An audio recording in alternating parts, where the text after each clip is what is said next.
Hai Besti, aku Ika. Aku Danisa. Selamat datang di Bukan Nasehat Om.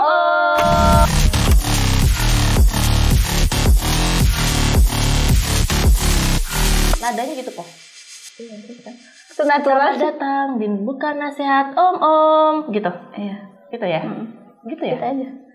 Terus apa? Kamu ada ide enggak? Selamat datang. Itu kayak natural aja tuh. Bukan Nasehat Om. Enggak. Om. Enggak, udah itu aja. Bukan Nasehat. Iya juga ya. Kenapa sih kok bukan nasihat Om? Lah. Ini ada Om. Dan Salim dulu. Tadi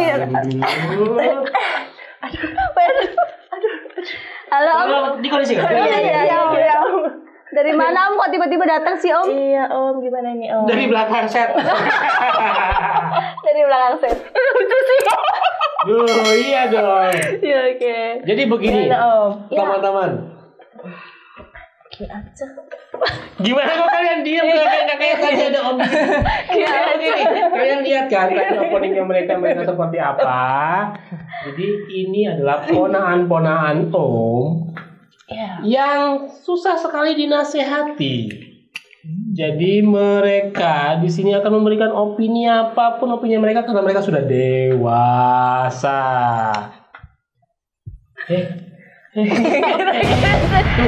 Mereka tidak dengar kan? Apapun yang mereka bicarakan, materi apapun yang mereka bicarakan, mereka sudah dewasa, sudah bisa memberikan pendapat dan lain-lain. Semua pendapatnya bukan dari kepala om, dari kepalanya mereka sendiri. Jadi nikmati saja. Tapi kalau om senang, kalau om bayar, Kalau Om senang, aku senang. kalau om bayar.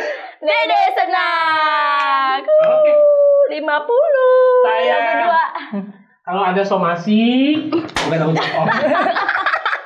Nanti kita telepon tante. Siapa? Tante. Istrinya. Lalu mau tanggung jawab ya udah kita cari tante. Ya ini udah tag belum sih sebenarnya? Jadi besti sekalian, aku jelasin sekali lagi ya. Di segmen ini akan menjelaskan semua yang tidak bisa dijelaskan atau diceritakan di nasihat om. Contohnya apa Dan? Atau itu aku yang nanya ya? Oh iya. Itu aku yang nanya ya, input ya. Oke. Contohnya Ika, Perceraian, perselingkuhan, perjajanan. Ya itu. perkembangbiakan zaman sekarang. Sama aja kayak peternakan ya dan lain sebagainya. Ya, Pokoknya oke. hal yang nggak bisa dibahas sama Om. Kita bahas di sini, besti. Iya, jadi segala bentuk nasihat om kita bebas. Belum ya? Belum bisa. Ya. Belum bisa setuju sama nasihat Om. Jadi kita yang belum setuju sama nasihatnya Om kita bahas di sini. Contohnya, tahu kan kamu contohnya? Ya udah. Udah nih. Udah. Ini sudah detail belum sih? Udah. Gini nih Dan, ini kan kayaknya lagi di akhir-akhir ini kan kita sering banget lihat di sosmed, lihat Ya. di sekitar pertemanan kita mungkin itu tentang perselingkuhan. Menurutmu gimana sih? Perselingkuhan. Emang kamu sekarang jomblo? Jomblo sih sekarang. Hah? Jomblo. Terus, Jomblo guys. gimana kita menceritakan tentang perselingkuhan kalau kita nggak punya Ya pengalaman? enggak kan kayak berdasarkan kan dulu kamu juga pernah punya pacar atau mungkin teman-teman kita di usia sekarang kan udah banyak banget yang udah married ya. Itu kan pasti ada cerita-cerita tentang pernikahan mereka yang seperti apa gitu. Kita bahas aja di sini. Oh ya, tapi kan kamu pernah cerita ke aku kalau Apa? misalnya ada beberapa teman kamu nih yang notabene-nya sudah menikah. Iya. Itu curhat nih sama kamu. Iya. Coba kamu buka dong buku konsultasi kamu Tentang gitu. perselingkuhan. Iya. Kalau tentang perselingkuhan apa tentang pernikahan ya? Tentang perselingkuhan. Iya. Lu jangan Iya. Kalau tentang perselingkuhan sih teman-teman aku sejauh ini bukan jadi korbannya ya, tapi pelaku perselingkuhan yang banyak curhat ke aku ya. Seriusan? Oke, kenapa tuh dia bisa melakukan hal itu? Rata-rata kamu tarik garis. Nggak cuma satu sih soalnya, jadi kan ada beberapa kayak ya sebenarnya aku bingung juga ya sebagai teman, apakah aku harus pro, apakah harus kontra. Kalau misalkan mau kontra juga ya aku cuma mengingatkan aja, cuman pronya ya sebagai teman ya tetap harus mendengarkan apa sih penyebabnya kenapa dia bisa seperti itu kayak gitu. Kalau dari garis besar yang aku tangkap dari apa yang mereka curhatin tuh kayak misal mungkin nggak nyaman berkomunikasi dengan pasangannya, itu ada juga. Terus kayak misalkan kalau di pernikahan banyak banget masalah-masalah ya kayak gitu. Terus mungkin mereka pusing sama kehidupan yang ada di rumah, akhirnya dia nyari suasana lain dengan orang lain kayak gitu, karena mungkin istrinya nggak bisa ngasih apa ya istilahnya, lagi pusing cuman kayak dibikin tambah pusing gitu loh. Jadi nggak ada solusi ketika dia di rumah dan ngobrol sama istrinya, akhirnya dia mencari suasana lain dengan orang lain. Ya, itu bosan, gitu. bosan itu Bisa jadi bosan ya. Tapi sih menurut aku perselingkuhan bukan sekedar bosan aja sih. Kita berbicara pelaku, kalau aku korban aku diselingkuhin. Kalau selama pacaran ya, karena aku belum nikah. Tapi kamu emang nggak pernah selingkuh? Nggak pernah. Aku Virgo. Aku setia. Aku Scorpio. Kamu tuh gak selingkuh? Enggak. Kata siapa kok kamu langsung mengejar Ya, aku udah. seperti itu? Tapi itu tadi berarti Iya ya. apa namanya? Iya, ya. Sebagai kamu pelaku nih, kita datangkan pelakunya di sini, pelaku selingkuh. Kalau kamu gimana sebagai korban? Kalau sepengalaman aku sebagai korban sih, iya itu tadi sih kayak banyak banget waktu itu pas aku menjalin hubungan sama seseorang gitu. Mungkin awalnya baik-baik aja di awal, cuman terus makin kesini tuh kayaknya aku nggak bisa ngasih kenyamanan buat dia karena mungkin beda frekuensi. Awalnya kan kuliah sama kuliah, terus habis itu aku masih kuliah belum selesai, dia udah kerja, jadi kan beda frekuensi gitu, jadinya banyak cekcok kayak gitu. Dia jadi ngerasa nggak nyaman ketika dia kerja kayak gitu. Akhirnya ya dia mencari suasana baru di teman kerjanya karena mungkin kan udah satu frekuensi kan kayak gitu. Kalau itu sih ya karena aku juga ngerasa, maksudnya sebagai korban, aku juga merasa salah juga. Kenapa sih pasanganku bisa selingkuh? Aku mikirnya kayak gitu. Jadi bukan semata-mata aku korban terus dia yang jahat tuh, enggak. Aku harus introspeksi juga. Aku kurang apa? Kenapa dia bisa mencari orang lain? Kayak gitu kalau aku sebagai korban ya. Tapi ya, kamu mau memaafkan? Waktu itu sih aku maafin, tapi diulangin lagi dan aku maafin lagi. Terus diulangin lagi, nah itu yang terakhir.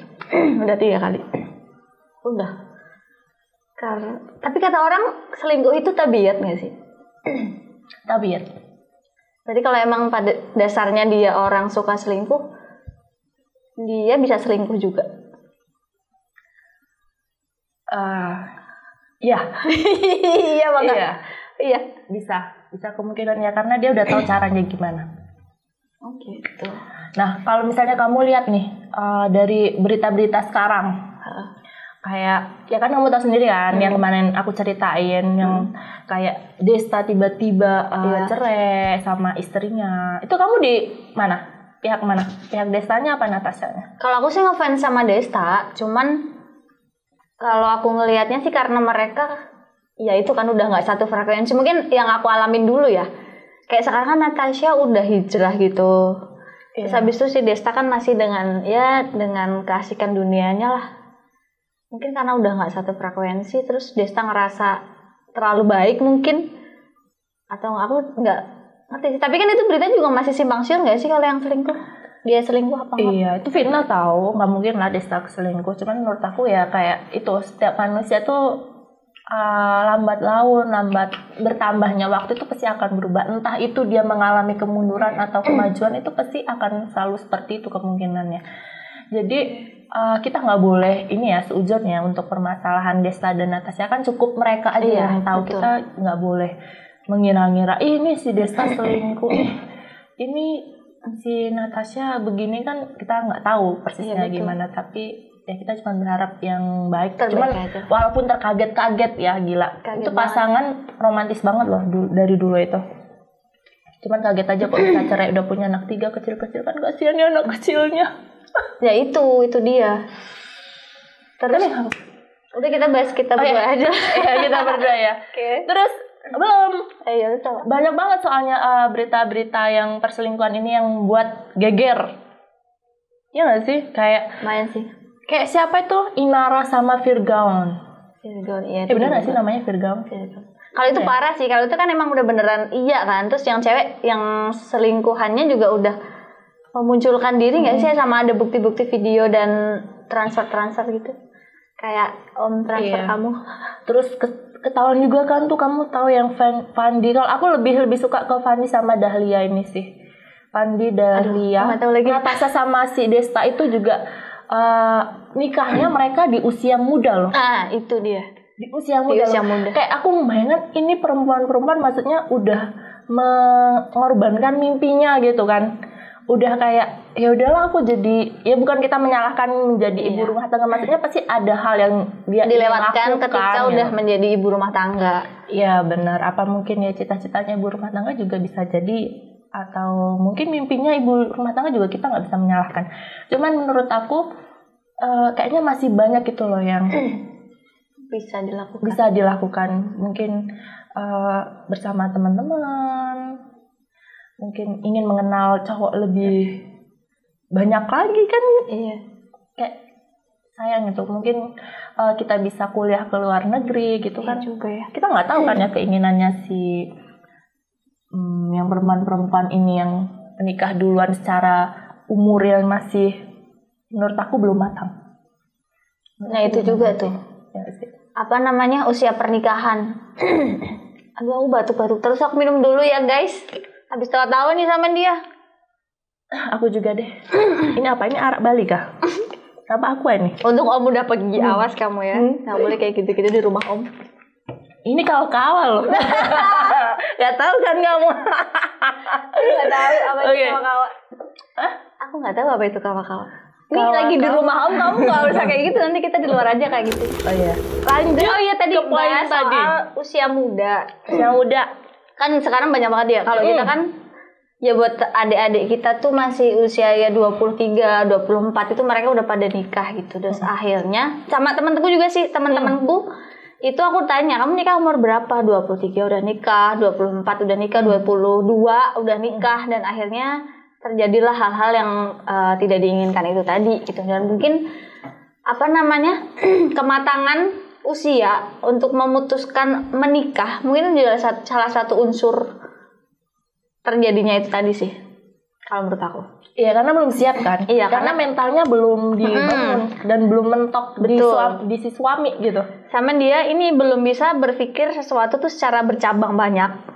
Terus nggak bisa ngelihat sesuatu tuh dari berbagai macam sisi. Kayak aku tuh udah cinta sama dia, aku pengen hidup sama dia, aku pengen tiap hari sama dia, dan lain-lain. Ya udahlah kita bareng gitu.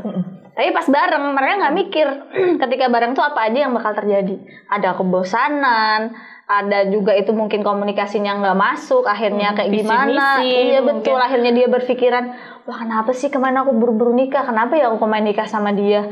Terus akhirnya dia cari yang lain, kayak itu kan juga bisa ya. Ya bisa, kan semua segala kemungkinan pasti berubah, pasti terjadi. Ya cuman ya gitulah, maksudnya aku menyayangkan banget sih ya, bukan maksudnya perpisahan itu buruk, itu enggak juga gitu. Maksudnya perpisahan itu pasti selalu ada baik dan buruknya. Cuman ya kayak aku berpandangan seperti kayak gila lu udah punya anak gitu kan ya, dan kamu udah menghabiskan masa muda kamu, udah mengorbanin waktu muda kamu yang harusnya bisa sama teman-teman kamu, dan akhirnya kamu pisah gitu. Kenapa nggak sabar aja dulu gitu kan ya? Kalau kamu kan, ya kita kan udah sabar nih sampai usia sekarang belum menemukan pasangan, itu kita udah cukup sabar ya. Nah cuman sabar. Kan kita nggak tahu nanti ke depannya kayak gimana. Kalau misalnya kamu punya suami, terus suami kamu selingkuh, apa yang kamu lakuin? Aku punya anak dulu nggak nih posisinya? Ya udah kalau gitu udah punya anak, terus suami kamu selingkuh. Gak apa-apa. Gila, keren nggak sih gue? Terus? Gak apa-apa, karena apa ya? Karena menurut aku tuh, aku nggak takut gitu loh sama kayak perpisahan. Ya tadi baik lagi ya. Berarti berpisah dong, berpisah. Karena apapun aku maafkan kecuali perselingkuhan. Gitu. Jadi kayak apa? Ya nggak apa-apa, tapi anak-anak aku bawa. maksudnya parentingnya di aku gitu. Berarti itu kamu bilang kayak gitu. Terus kalau kamu? Kalau aku Sama nggak? Kayaknya nggak deh, yang maafin ya. Kamu maafin nih kayaknya, iya ya. tapi ini pemikiran aku ini bisa berubah sesaat-saat ya. Suatu saat bakal berubah. Cuman pengalaman yang udah terjadi ke aku sekarang, setelah aku menjalin hubungan sama beberapa orang, terus sekarang itu mindsetku jadi kayak ketika aku udah menikah, itu tuh cuman kayak perjanjian ekonomi gitu loh. Kayak aku hidup bareng sama kamu, kita punya anak, kita didik anak. Nah itu kamu ketika di luar rumah, ya udah aku nggak mau tahu dan ya udah terserah. Yang penting kamu bisa tanggung jawab sama aku, tanggung jawab sama anak-anak. Rasa sayang muka aku sama anak-anak nggak berubah. Jadi kayak aku udah mau tutup mata sama tutup kuping aja.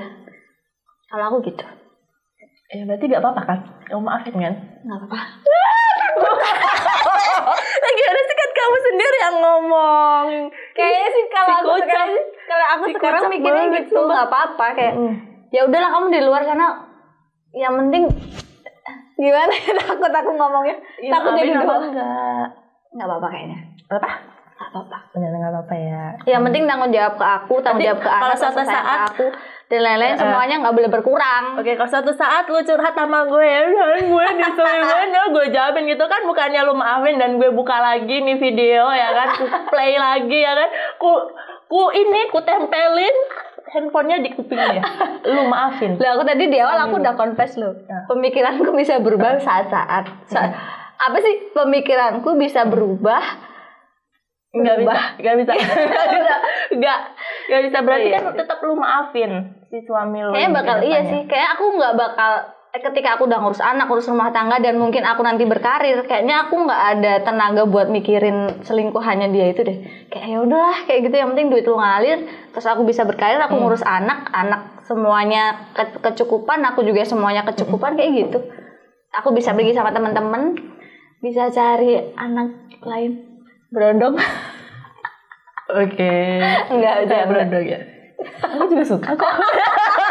Aku juga suka. Jangan merasa sendiri gitu dong. Aku juga suka. Oke ya. Kalau aku gitu kayaknya ya. Sejauh ini aku mikirnya gitu. Ya tapi apapun yang terjadi ya kita hindarilah perselingkuhan itu ya. Kita tidak boleh walaupun sengaja. Enggak, ini dulu, ntar dulu. Kan apa tuh? Kayak yang tadi ketika kita diselingkuhin. Nah, ketika kita nanti udah menikah, kita bakal selingkuh apa enggak? Aku enggak dong. Aku nih ya. Kenapa aku bisa sabar ini di usiaku yang sekarang aku tidak memutuskan untuk menikah? Belum. Oh ya, belum menikah. Oke ya. Belum menikah itu karena aku ingin kayak mentok gitu loh. Kayak misalnya aku tuh udah enggak mau mencari lagi. Tapi itu seumur hidup loh. Iya, maksudnya bukan cuma 5 tahun kamu bakal sama dia, tapi kamu berpuluh-puluh tahun dengan naik turunnya kehidupan. Ya itu, makanya kita harus nyari yang satu packaging. Bisa jadi teman, bisa jadi sahabat, bisa jadi sosok ayah, bisa jadi sosok pacar, bisa jadi sosok suami, sosok ibu, donatur. Tukang rumah. Iya juga sih. Tukang servis. Tapi di dunia ini nggak ada yang sempurna itu. Kamu sebutin 1, 2, 3, 4, 10 jawabannya nggak ada. Contoh ini aku masih hidup kan ya? Masih nggak ada. Masih. Jawabannya nggak ada. Ada jika dicari. Emang jodoh itu nyari. Oh ya itu tadi udah. Berarti kamu nggak bakal selingkuh. Enggak sih. Awas ya. Kalau dia curhat. Aku suka sama ini nih. Tapi gimana ya? Aku puter video ini lagi di depan kamu. Itu. Enggak lah, masa kayak gitu. Aku kalau udah ada anak, ini masih kebalik. Cuma kebalik. Enggak ya? Panas. Oke. Ya intinya kalau misalnya udah ada anak, aku nggak akan ini sih. Nggak ada waktu buat mikirin. Nggak ada waktu sih, serius nggak ada. Serius ya? Catat. Serius, aku nggak ada. Kalau misalnya udah ada anak, ya udah hidupku akan buat keluarga aku. Oke. Karena mungkin aku udah puas dengan diri aku dan sampai sejauh ini. Oke sih. Gitu. Masuk sih. Masuk sih. Jadi itu menikah di usia matang itu ya. Iya, jadi tahu sih. Menurutku kita habiskan waktu kita yang bisa kita lakukan sendiri. Sampai ngambil ya. Jadi di balasannya nanti kita sudah menikah di usia yang tepat ya, bukan yang cepat. Betul. Kita bisa menikmati itu. Kita bisa merangkai-rangkai apa yang ingin kita lakukan bersama suami kita nanti. Oke. Aduh, ada calling di sana nih, Jalan Magelang. Oh iya, Penyetan depan JCM, kita mau nggak ada di jajan penyetan, sumpah serius gak ada. Gue tunjukin bebek goreng. Ada dah. Ada Om, ntar kita dimarahin. Kita ditungguin sama teman kita nih. Kita mau pergi dulu cari bebek goreng di Jalan Magelang. Ya, oke, kita kulineran malam dulu ya, Besti aku. Jadi intinya apa yang kita omongin tadi adalah nggak ada. Nikmatin aja, kan kita lagi ngobrol sebagai Besti aja, mumpung nggak ada Om. Kalau ada Om kan nanti jadi takut mau ngomong apa ya kan. Iya betul itu. Jadi kita cari bebek goreng dulu di Jalan Magelang. See you next time. Next time di bukan nasihat Om. Bye.